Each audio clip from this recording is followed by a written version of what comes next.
Alderman Cavalier Johnson says 2 shots were fired last night outside his home. One of those bullets ripped through the trunk of his car. And as Sean Gallagher tells us, it happened as Johnson and his children sat not too far away in their home. Alderman Johnson says this is a usually quiet neighborhood, but he's still not surprised to hear something like this happened here because, well, this could happen anywhere. And I heard them loud and clear. Cavalier Johnson says the shooting was so close to his home, the casings landed on his property and a bullet hole is now in the trunk of his car. All of this not far from where his 3 kids were inside. And I wasn't as shocked as I was angry that my 9-year-old son, who plays catch outside, who rides his bike, who plays in the snow, he had to hit the floor. Johnson says this is nothing new to people in Milwaukee or across the state, but it isn't something that should be tolerated.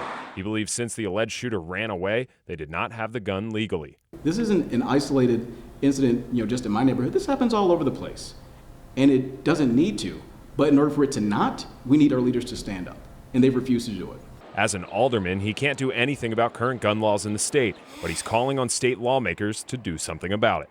It's always, thoughts and prayers. And we're going to do this, and we're going to do that. And then the time just goes by, it gets out of the news cycle, and then you're back to square one. And then more people get shot, and more people get killed. And it's slow motion mass murder. And it doesn't make sense, because it doesn't have to happen.